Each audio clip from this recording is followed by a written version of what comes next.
What's your name and what do you do? Hi Peter, my name is James Capell-Abra and I work at Stress Matters.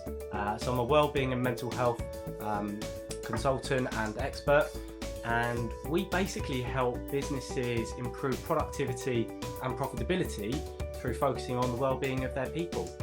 It's been a tough year for everyone, but can I ask you, what's been your personal highlight? My personal highlight, I think, particularly at the beginning of the first lockdown, we had, everyone went into panic and we did as well. We thought, oh my God, all of our workshops, everything that we do is designed to be delivered face to face. We don't really do PowerPoint. Everything's really interactive. And we thought, how on earth are we gonna pivot? How, what are we gonna do? So I think, really focusing and knuckling down early on in terms of getting everything online and really kind of thinking about sticking to our values, sticking to the way that we want to deliver things and what people expect of us, but moving it to a virtual online forum. We thought, initially we thought we could never do it, but we really kind of knuckled down and did it. And I was super proud at the speed in which we did it, and actually the quality of the outcome as well. Brilliant. So I'd say that was one of my personal highlights early on.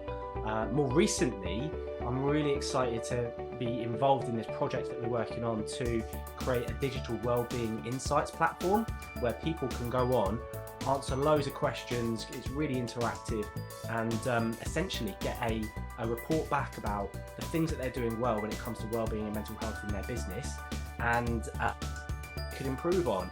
And so at the moment, that's my big highlight. I'm really enjoying working on that, and I think the end product is going to be fantastic. It's going to be free for people to use, and they're just going to get so many insights about what they're doing and how they can improve.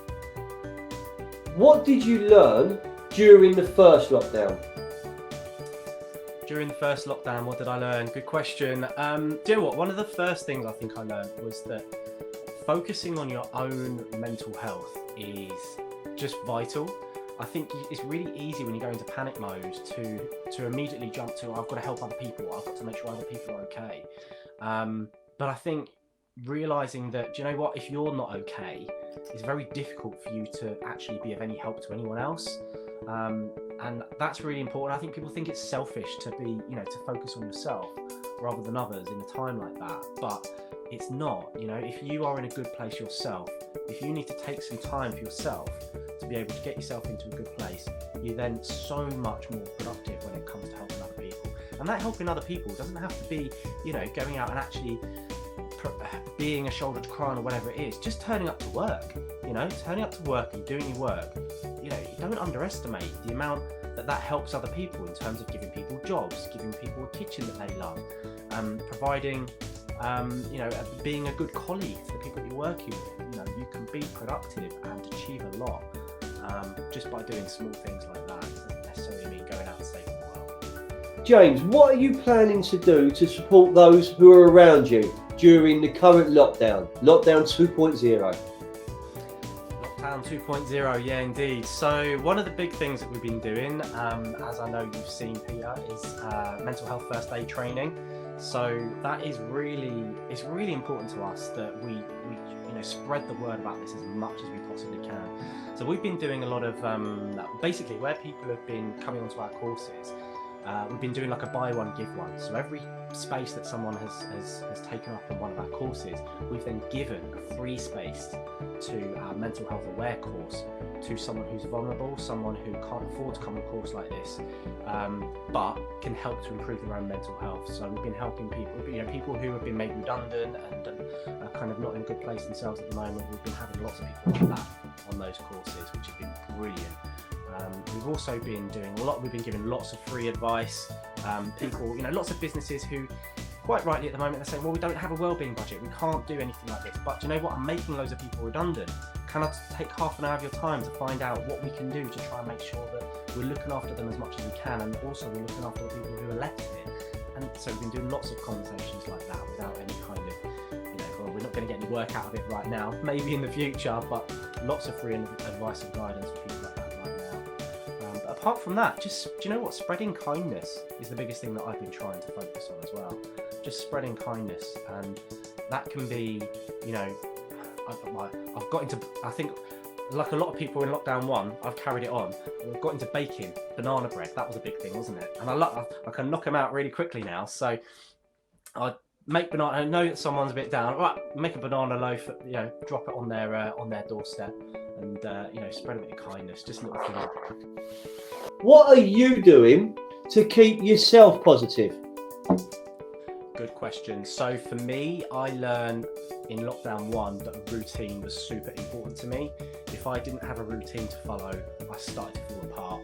I wasn't productive. I would tumble into a bit of a spiral of despair, get to the end of the day and think, oh my God, what have I achieved?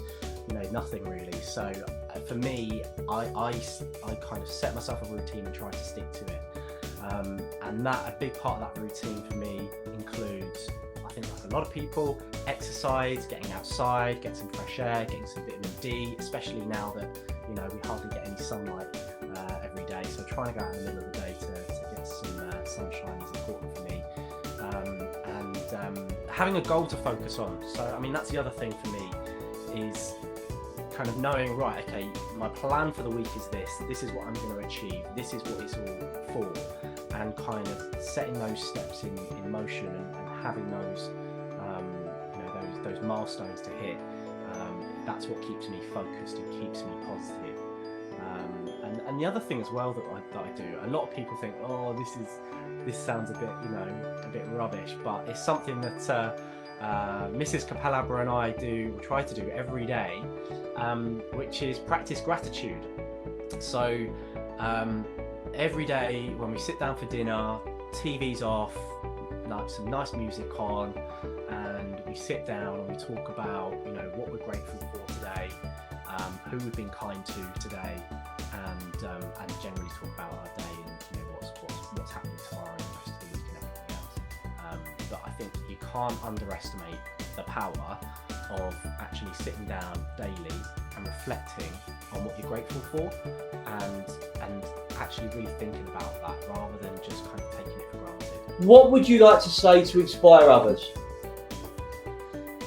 I'm going to leave you with 2 things here. So the first one is, and everyone says it, and it's something that's thrown around a lot, but it's just so important, and it's talk.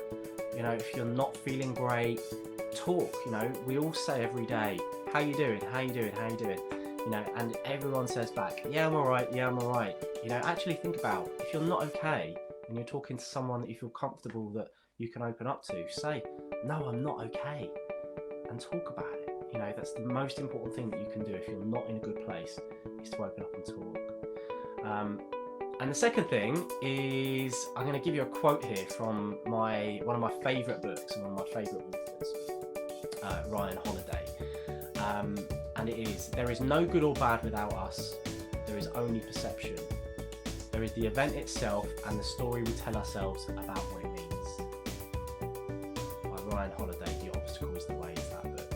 And I think that's a really kind of inspirational quote, because it means if you embrace that, you can turn anything from a negative into a positive. You know, it's thinking about how you can reframe it in your mind about, okay, this is what's happened. Do you know what? There is the story that I'm thinking right now about this that I'm telling myself, and that's bad. But what's the other story I can tell myself about this? How can I make this good? And you know, really thinking about that, I think can be quite powerful for any situation.